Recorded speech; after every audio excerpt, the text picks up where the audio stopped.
Hello everyone, my name is Chandan Singh. So guys, ये video है और ये आपने थंबनेल देखा होगा कि सेंटेंस का पोस्टमार्टम। अगर एक इतना बड़ा सेंटेंस मिलता है तो हम कैसे समझेंगे कि उसका मतलब क्या है। तो आइए गाइस कोशिश करते हैं।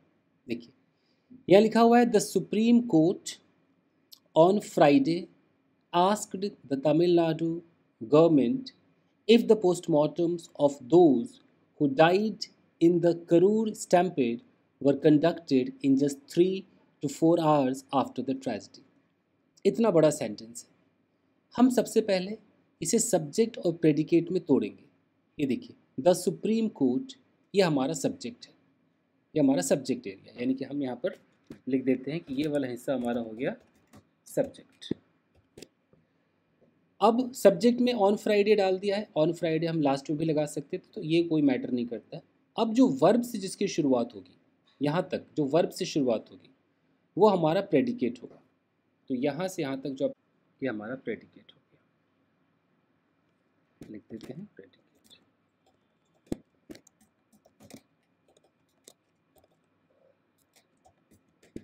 जी, अब हमारे पास सब्जेक्ट है द सुप्रीम कोर्ट और बाकी हमारे पास प्रेडिकेट है यहाँ से यहाँ तक, आस्क्ड से लेकर यहाँ तक। अब हम इस वर्ब को देखेंगे। आस्क्ड जब आएगा तो देखिएगा आस्क के दो मतलब होते हैं। यहाँ पर मैं कहीं पर लिखकर आपको दिखाता हूँ। देखिए,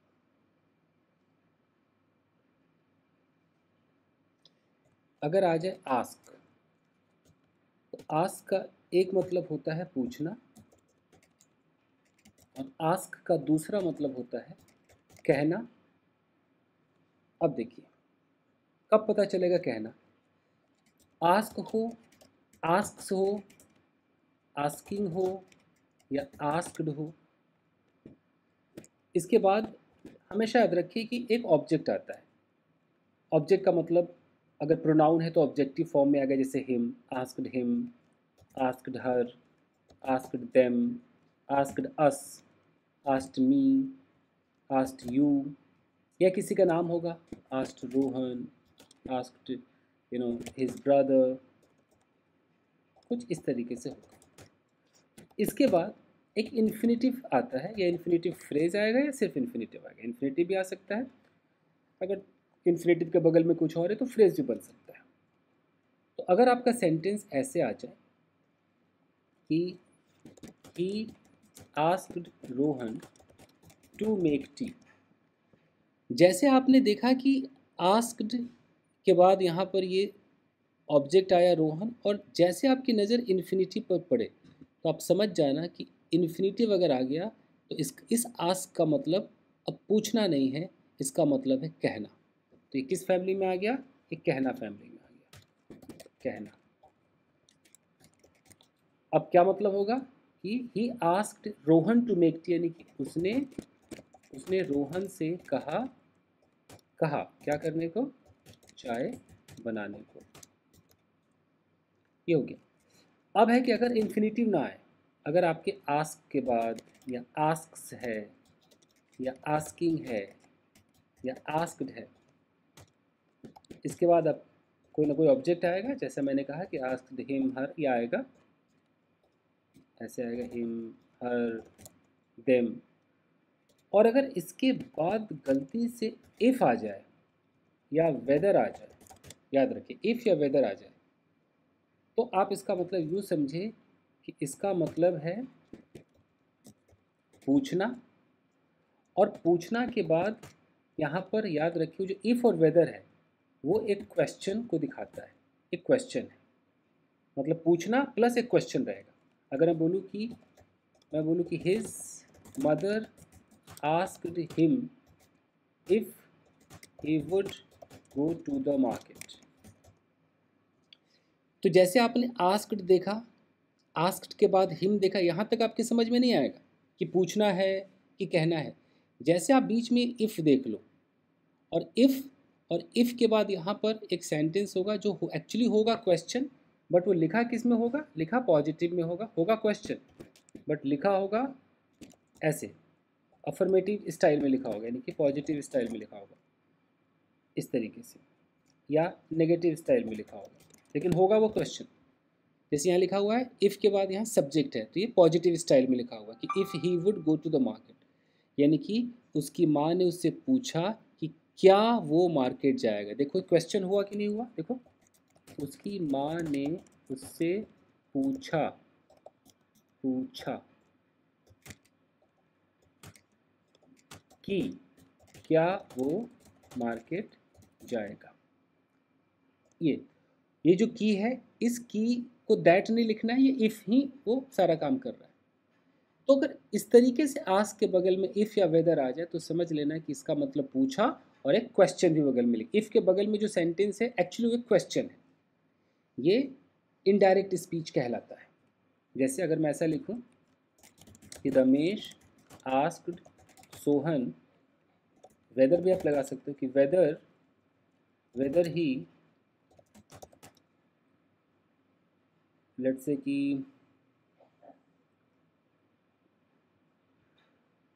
weather he would buy a car, अगर ऐसा लिखा हो तो इसका मतलब क्या है, रमेश ने पूछा कि कहा।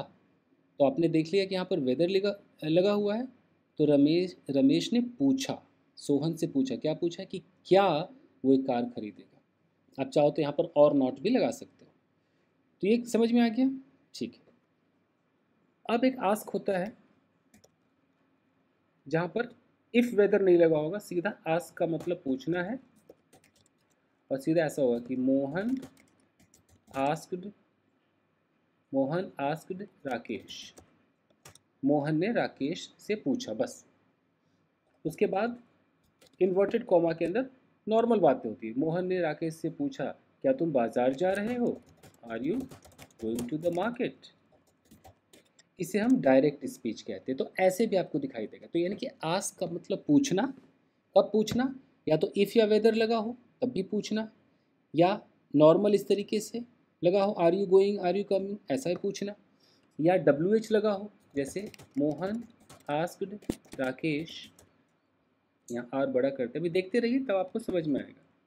मोहन आस्क्ड राकेश, और यहाँ WH आ जाए, वाई और आ जाए ही वॉज क्राइंग। अगर ऐसे लिखा हो तब भी समझना कि ये पूछना ही है, और ये एक इनडायरेक्ट स्पीच है इंटेरोगेटिव का, कि मोहन ने राकेश से पूछा वाई ही वॉज क्राइंग, वो क्यों रो रहा था, ऐसा भी हो सकता है।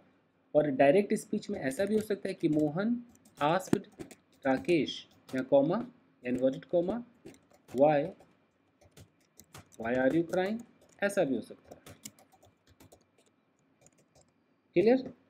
तो अब तक आपने देखा कि आस्क का मतलब पूछना, और आस्क के बाद अगर वो जैसे मैंने कहा इन्फिनेटिव आता है तो उसका मतलब कहना भी होता है। क्लियर है। तो अब आप यहाँ पहचानिए कि यहाँ पर क्या कह रहा है। यहाँ पर भी आस्क्ड आया है, यहाँ पर भी द तमिलनाडु गवर्नमेंट आया, यहाँ तक क्लियर है। अब देखो इफ़ आ गया, तो इफ़ आ गया मतलब अब कहा या पूछा, तो पूछा, यानी कि सुप्रीम कोर्ट ने पूछा, किससे पूछा, तमिलनाडु गवर्नमेंट से पूछा। अब क्या पूछा, तो यहाँ पर सवाल, किस तरह का सवाल होगा कि क्या ऐसा, अब आगे क्या है, इफ़ द पोस्टमार्टम्स, यानी कि क्या पोस्टमार्टम, ऑफ दोज, उन लोगों का पोस्टमार्टम, यहाँ तक क्लियर है। अब अचानक बीच में देखो यहाँ हु डाइड आ गया, इन द करूड़ स्टैम्पर्ड, तो इसको अभी हाईलाइट करके छोड़ दो क्योंकि ये एक क्लॉज है, इसको मैं बाद में भी सिखाऊंगा। इसको मैं ग्रीन कर देता हूँ, या इसको अलग कलर करते हैं। बस पहले मैं आस्क वाला आपको समझा दूँ, जस्ट अ मिनट।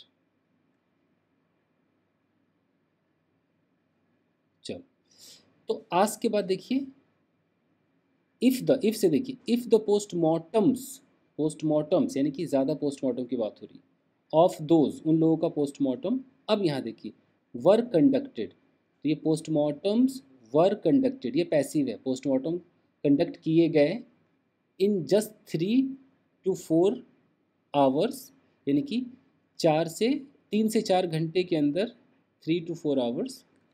यहाँ देखिए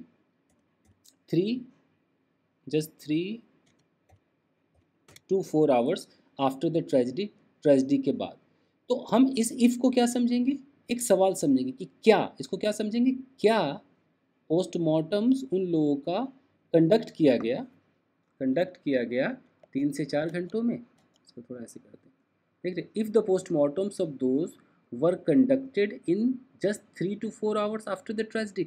जैसे ट्रेजिडी हुई, आफ्टर द ट्रेजिडी का मतलब ट्रेजिडी के बाद, और ये जो है पोस्टमार्टम्स वर कंडक्टेड, कंडक्ट किए गए मतलब हुए, इन जस्ट 3 to 4 आवर्स, सिर्फ 3 से 4 घंटों में हो गए। ये सवाल पूछा, किसने पूछा? सुप्रीम कोर्ट ने पूछा। किससे पूछा? तमिलनाडु गवर्नमेंट से पूछा कि क्या ऐसा हुआ। इफ़ लग गया, इफ़ का क्या मतलब है कि क्या ऐसा हुआ, या इफ़ का मतलब अगर नहीं, इफ़ का मतलब क्या ऐसा हुआ। तो ये आस्क की कहानी समझ गए।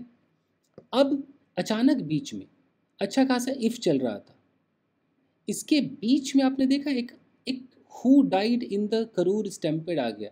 इसे हम कहते हैं एडजेक्टिव क्लॉज। इसको भी समझिए, इसका भी पोस्टमार्टम करते आइए।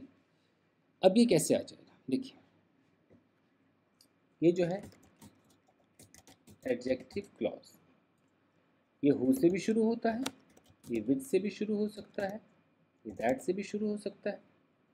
तो अब अगर सेंटेंस ऐसे आ जाए कि, ध्यान दीजिए, रमेश आस्क्ड मोहन, अभी आस्क को समझिए, रमेश ने मोहन से अब कहा या पूछा, अभी फैसला नहीं कर पाओगे आप। अभी आगे देखो सेंटेंस क्या है। Ramesh asked Mohan if if if those, और यहां मैं छोड़ता हूं डैश डैश डैश,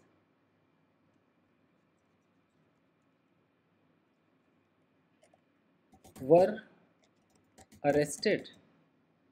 मैंने ऐसा सेंटेंस लिखा, तो इसका मतलब क्या है? रमेश ने मोहन से पूछा, और ये इसको हम इफ को क्या समझेंगे? क्या क्या दोज मतलब वो लोग, क्या उन लोगों को वर अरेस्टेड, क्या उन लोगों को गिरफ्तार किया गया? ये सर नो, ऐसा रमेश ने पूछा, किससे? मोहन से पूछा। ठीक है यहाँ तक? ठीक है।